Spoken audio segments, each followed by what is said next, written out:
apóstolos, São Pedro e São Paulo. São Pedro era pescador.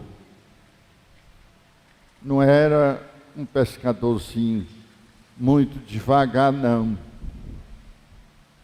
Tinha uma pequena companhia de pesca, com mais uns 4 ou 5 companheiros. Viviam da pesca no lago de Genazaré. E através de seu irmão André, foi levado a Jesus. E quando Jesus o viu, percebeu o talento daquele homem simples, rústico,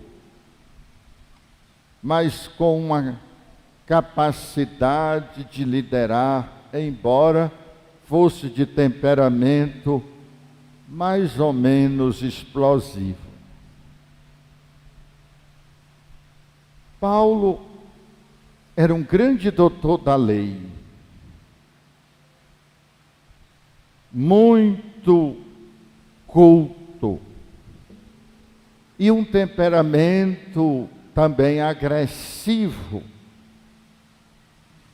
Parece que quem tem temperamento muito suave não tem muita coragem de ir longe, não, porque a realidade é sempre muito exigente, cheia de contradições, cheia de resistência, de perseguição. Precisa uma certa dose de força, de firmeza interior.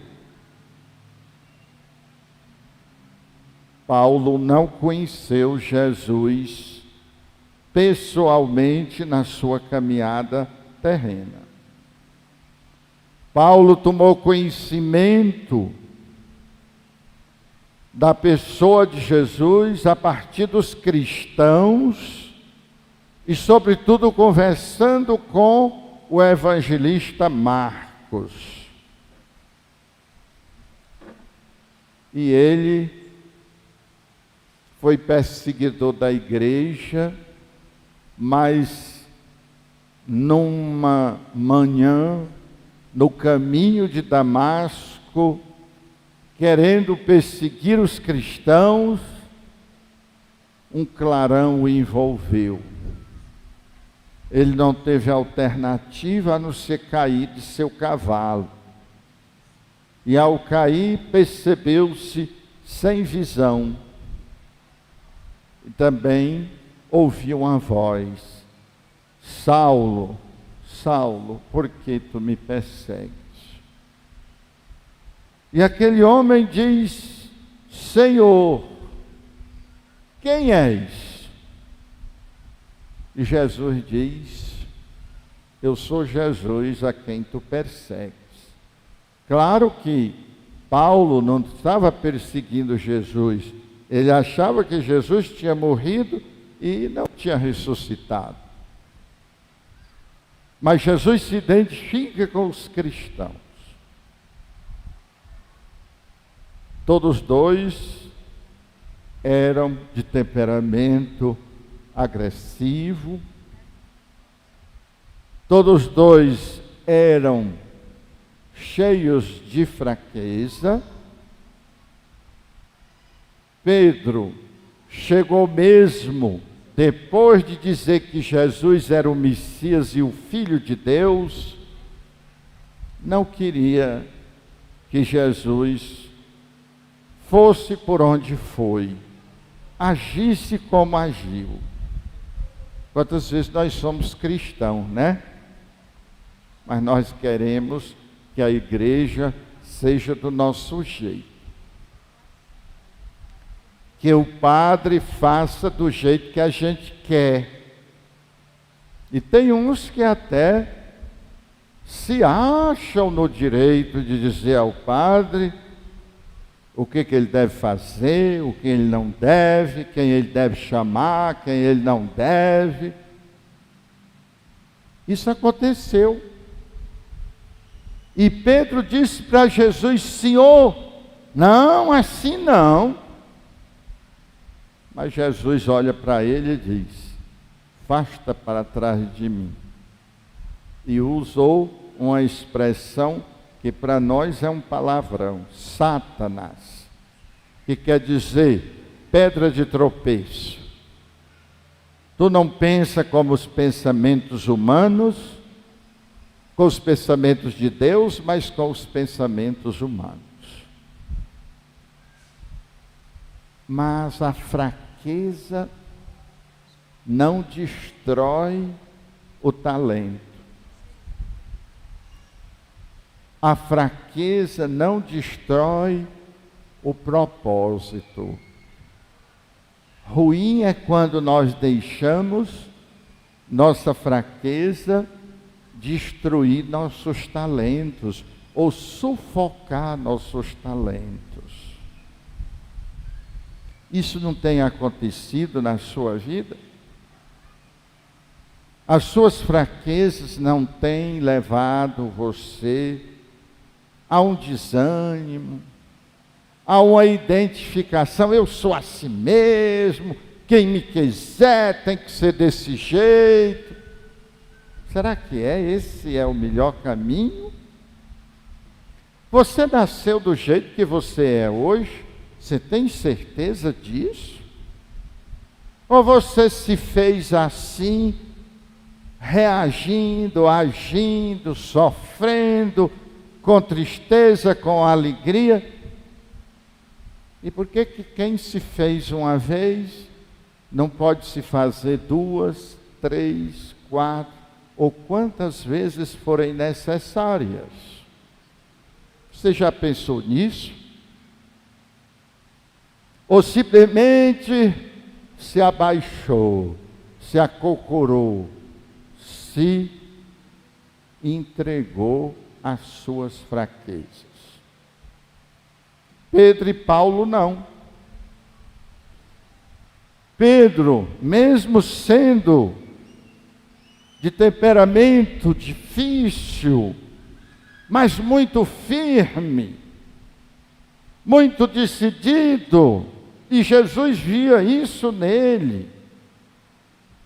E é tanto que no dia em que Pedro diz para Jesus: Senhor, eu não deixo te prenderem, só se passarem por cima de mim. E até cortou a orelha de um soldado pilantra. Mas Jesus disse: Pedro, você é sincero, você é aguerrido, você tem um temperamento forte, mas como todas as pessoas, você carrega também uma fraqueza que se chama medo. Medo de morrer, medo de não ser aceito, medo de sofrer, medo de ser perseguido. Quem de nós não experimenta esses medos? Medo da solidão, medo de ser abandonado, medo de perder as seguranças que temos. E Pedro, no pátio onde Jesus estava preso, negou Jesus por 3 vezes. Mas negou Jesus porque amava Jesus. E mesmo com medo, não abandonava Jesus. Medo nós sempre vamos ter.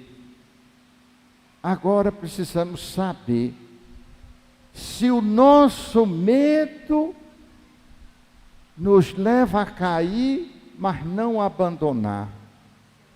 Não abandonar nosso propósito. Não abandonar nossa vocação. Não abandonar as pessoas que amamos ou as pessoas que nos amam, porque não vão esperar que para que uma pessoa me ame ou ame você, ela tenha que ser perfeita. Ela não é, não será tão cedo. E por isso, ela erra. Por isso nós erramos. Mas agora pense no seu dia a dia.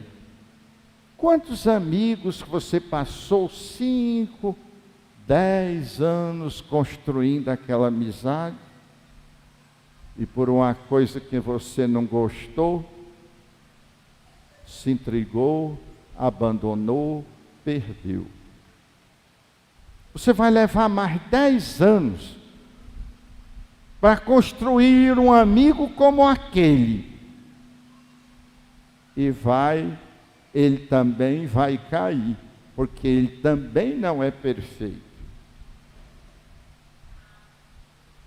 Ele também não é perfeito. É bonito ver que Pedro cai, mas cai por amor, porque os outros não negaram, porque foram embora. Correram com medo. Pedro, com medo, não correu. Ficou fiel. Esta é a palavra mágica da vida humana. A quem você consegue ser fiel? Você consegue ser fiel a você mesmo? Às vezes eu tenho a impressão que nós vivemos num mundo em que as pessoas não ouvem o que elas estão dizendo. Elas fazem um compromisso agora, meia hora depois, elas estão planejando outra coisa que não tem nada a ver, sem levar em conta o compromisso anterior. Eu fico pensando, quem não consegue ser fiel a si mesmo, conseguirá ser fiel a alguém? Quem não consegue ser fiel à sua esposa, que você escolheu para ser sua companheira, que é a mãe dos seus filhos, que dorme com você, vai ser fiel ao patrão? Vai ser fiel na profissão? Me desculpe, eu acho que não. Eu acho que não. É triste vivermos num mundo em que nós usamos nossas fraquezas para destruir nossa capacidade de fidelidade. Mas eu estava apaixonado, mas eu não sei o quê, mas eu não sei o quê, mas... Meus irmãos, olha a beleza desses dois homens, cheios de fraqueza como eu e como vocês, mas de uma fidelidade a toda prova. E é isso que conta. Seu marido não é perfeito, sua mulher não é perfeita, seu filho não é perfeito, sua filha não é perfeita, o pai não é perfeito, a mãe não é perfeita, seu funcionário não é, seu patrão não é.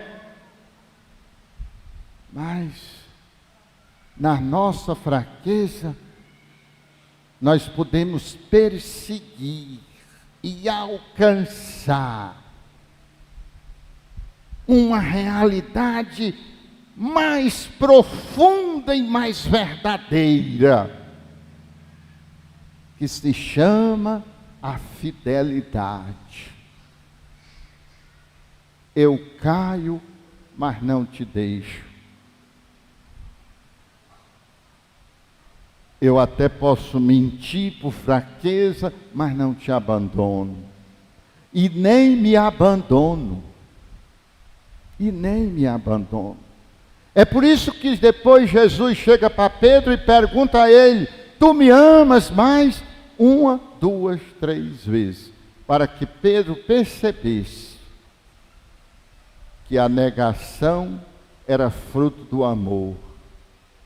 Você já viu alguém na sua vida, teve essa capacidade de perceber que tem alguém na nossa vida que até nos magoa porque nos ama, que até nos perturba porque nos ama, que até nos pesa porque nos ama?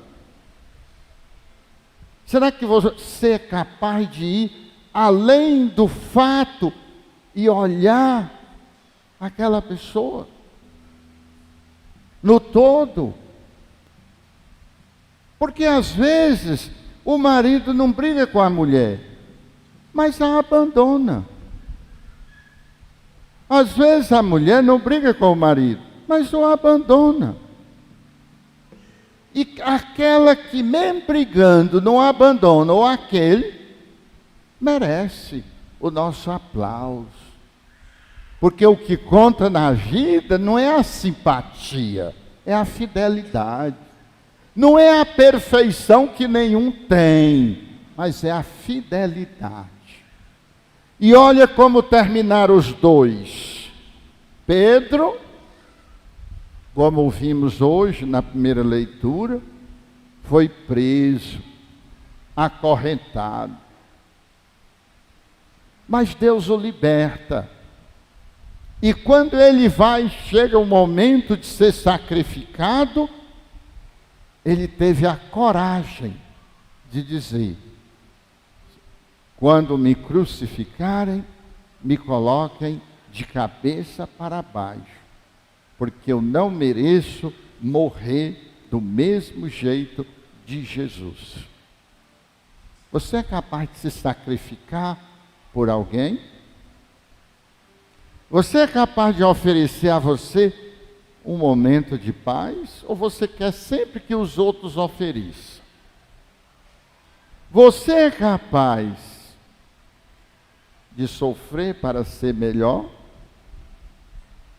Essas perguntinhas nos ajudam a ser melhor. Não a pergunta, mas a resposta que se dá na vida. E São Paulo, quando foi preso e já ia sendo levado numa carroça para ser degolado fora da cidade, escreve para o seu grande discípulo: combati o bom combate, guardei a fé, vou me oferecer em sacrifício e gostaria mesmo de poder estar me entregando totalmente a Jesus. Não foi da primeira vez, no primeiro encontro, que eles já eram assim. E todos nós, na idade que estamos, podemos crescer, podemos melhorar e podemos alcançar a dignidade humana de, apesar de nossas fraquezas, sermos fiéis a Deus, a nós e aos outros. Louvado seja nosso Senhor Jesus Cristo. Para sempre seja louvado.